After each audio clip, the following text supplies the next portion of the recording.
Good morning, guys. Thanks for tuning into my channel. For those of you who don't know who I am, I'm Shanna Reynosa, and this morning I'm going to show you what I do for my skincare routine. A lot of people have asked me, what do you put on your skin to keep it so clear?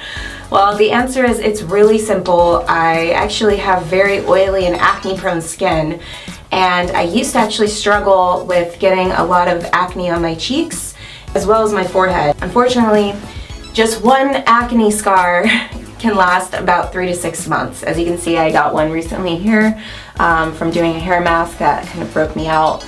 So that probably is going to take about 3 months for that scar to clear up. So even though I never had a lot at once, just 1 or 2 would be enough to make it look like I did, because that scar would last for a few months. So luckily I've gotten that under control with different types of medication that I take.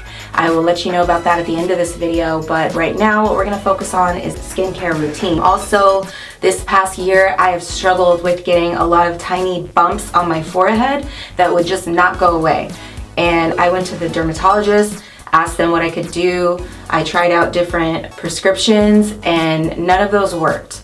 And it was very frustrating because, as you know, if you're somebody who struggles with getting little zits on your forehead, you cannot cover that up with makeup because it's a texture issue. So even though you're covering up and putting makeup on it, in the light you can still see that your forehead is really bumpy, and that's not cute. I'm going to show you how I got that under control. Knock on wood, I have been trying different products. None of them were working, but for the past few weeks I have not seen any of those little bumps coming up. Thank the Lord. So I'm going to show you what my skincare routine is and what products I have been using to keep my skin nice and clear. So the first step that I do is Paula's Choice Pore Normalizing Cleanser, and this actually has 0.5% of salicylic acid, which definitely helps to clear up any breakouts that are starting or any that have occurred. And what I like about this is it's very light. You don't have to use a lot of it, just use like a pea size and it goes very far. So the first thing I'm going to do is use some lukewarm water, kind of get my skin wet. Once you've put some water on your face, you're just going to take literally a pea size amount. Okay, you can see on my finger it's not that much. Rub it together in between your palms, and you're just going to go in circular motions and come up the center through your nose and your forehead. Now, I used to use an oil cleanser, which is great for getting makeup off. The problem is I wasn't doing any other cleanser after that. So if you're going to use an oil cleanser for getting your makeup off, just make sure you're following up with your actual cleanser. Now what I do is I don't even bother with my oil cleanser. If I do have makeup on my face, I just use this cleanser twice. Okay, so now we're just gonna wash it off. Okay, so now we're ready for the next step. And if I did have makeup on my face, another thing I like to do is take a washcloth and just really make sure that I got everything off after the second cleansing. I did want to show you, I was using Foreo Luna. That is something that is recommended for getting a really deep cleansing. However, I took a break from it for a couple of weeks and I have to say my skin is clearer than ever. So I almost am afraid to start using this again. And I'm not saying that this was making my skin break out at all. I just feel like my skin is clear with the products I'm using alone and I don't need to add this in. So my theory is if it ain't broke, don't fix it. So I mean, whatever's happening right now is working, so I'm gonna keep that going, and if I start breaking out again for some reason, then I might introduce it into my regimen again. But for now, I'm keeping it really simple. All I'm doing is using my hands and maybe a washcloth if I have a lot of makeup on that day. The next step is the Paula's Choice Skin Perfecting 2% BHA Liquid Exfoliant, and this also has salicylic acid in it. This has worked miracles on my skin. I know that this is a big part of the reason why my little bumps have gone away and cleared up. I know, like, when I did my research on these types of bumps that you get on your forehead, it's really all about your exfoliating process. You don't usually want to get something that's like a physical exfoliator. You want to stick to chemical exfoliators that aren't going to irritate your skin. Alright, so this is done twice a day. And you can just use it on a cotton pad and just put it all over your face. Make sure you're getting all of the dirt that has maybe settled on your face while you were sleeping. This is great for a post-workout as well. I usually will do this right after I work out just to make sure like the sweat isn't settling into my skin, because that is also another reason why I would get those little bumps in my forehead. I have just found this overall really great for keeping my skin clear. It started working right away. Look at how much I got off my skin. That's really gross. That makes me want to do it one more time. So I'm going to do it one more time because I'm just, you know, OCD like that. This took about 2 weeks maybe to start kicking in. After about 2 weeks, I actually got this as a Christmas present from my mom. So within like 2 weeks, I noticed that my forehead was completely clear, which is crazy, especially considering that it took me a year to figure out how to get rid of them. So I definitely recommend Paula's Choice. It's a great product. It's a little pricey, I'm not gonna lie, but it's worth it because it will keep your skin nice and clear. And we're back with another cotton swab because I definitely feel like there's more that could be cleaned on my skin. Okay, so I'm just gonna go through one more time and just make sure it's all cleaned off. And sometimes what that is, when you're seeing a lot on your swab, it's because you have a lot of dead skin. Yay. So this is just a really great way to keep it in check and make sure you're getting most of it. See, like now, there's barely anything on there, so I've gotten most of it. Thank goodness. Okay, so we can move on to the next step. Right now, I'm telling you guys, I don't use super crazy expensive products. This is a moisturizer from Trader Joe's, and it's Ultra Hydrating Gel Moisturizer. However, I really like the Hydro Boost Gel from Neutrogena.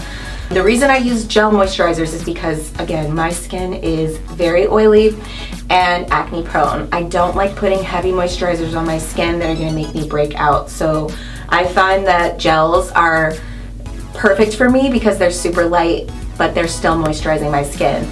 The mistake that I made, like a lot of people make when they have acne prone skin, is that they think that they should just dry out their skin and not put moisturizer on. That is a big mistake and a big misconception, and what ends up happening is your skin ends up overproducing oils to compensate for the dryness, which then creates more acne. I know, it's annoying, but we do have to moisturize our skin. I take just like that much out and then just throw it on my skin. And now that I'm not breaking out like I was before on my forehead, I'm not as worried about putting too much of this on because, like I said, I think even though you know you need to moisturize your skin, when you're breaking out, you just think, I should probably not moisturize my skin as much because I need to dry it out to dry out these zits. But unfortunately, you still do need to moisturize that skin and keep it nice and soft. All right, that is it for moisturizer, and then I'm gonna throw on my SPF 30. I love this brand, Coola. I use the Mineral Sunscreen Cucumber Matte Finish because, again, my skin is very oily and I like to do whatever I can to give it somewhat of a matte look so I don't look like a big shiny grease ball. So I usually use about like a pea size amount is enough, and just rub that in. I actually forgot to put this on yesterday and I felt naked. I'm like, no, the sun, the UV rays are coming after me. So we gotta protect that skin, y'all. Those UV rays are real. So definitely make sure you're putting SPF into your skincare regimen for the morning time. As far as what else I do to keep my skin clear, I had my doctor prescribe Spironolactone. That is something that is actually prescribed for people with high blood pressure. However, they found that it is one of those medications that does something else in addition to the thing that it was originally meant for. It somehow helps with hormonal acne, which is what I was getting, and it was really bad. I was on birth control for about almost 10 years, I want to say, maybe 7. I found out some really scary news that I guess they had done a study where they found a link to getting oral migraines and getting a stroke. So if you are on the NuvaRing and you get oral migraines, then you're at a higher risk of getting a stroke. Well, it turns out I was getting oral migraines when I was on the NuvaRing. I didn't put two and two together. I had never gotten them before I was on the NuvaRing. If you don't know what an oral migraine is, it's when you suddenly can't see out of your peripheral vision and all of a sudden you have an onset of a headache. And it's very scary when it first happens to you. You don't know why it's happening, why you can't really see. You can't really see anything outside of just straight ahead. It's just completely blocked out, and then you get a headache. Well, my doctor just happened to ask me if I get those, and sure enough, I did when I was on the NuvaRing. And so she said, I no longer feel comfortable with you being on this because you are at a higher risk of getting a stroke. So I was like, say no more, get me off of this. The only problem is that was keeping my skin clear. So as soon as I got off, it was just like, here comes your high school acne again, all over your face. Here I am, you must be. It was terrible. I had like just full on cheek full of acne. So I got on Spironolactone, and within a couple of weeks, I noticed a difference right away. The big, deep zits that I was getting on my cheek were already going away. Now, I will say I'm one of those people that I'm horrible with like taking my vitamins and doing all that stuff every single day, so I'm not consistent with it, which I'm sure is why I still get bumps every once in a while. But if you're especially consistent with your dosage, then it'll definitely make a difference. And also, drinking a lot of water is really great for keeping your skin clear and just having an overall pretty good diet. I mean, obviously I splurge and I have my yogurt and my candy here and there, but overall I think having a good diet also helps with keeping your skin clear. So those are just some tips that I have if you are struggling with acne. Unfortunately, the zits on the forehead are a totally different beast, which is what I've had to learn this last year. So that is just all about exfoliating. So exfoliate, exfoliate, exfoliate is what I can say to you about that. So that's my spiel for you, okay? If you're suffering with acne right now, there you go, there's some tips. Definitely comment below if you have any questions or any suggestions for future videos. I always read my comments, so make sure to subscribe as well if you want to continue to get notifications for my videos. All right, see you next week.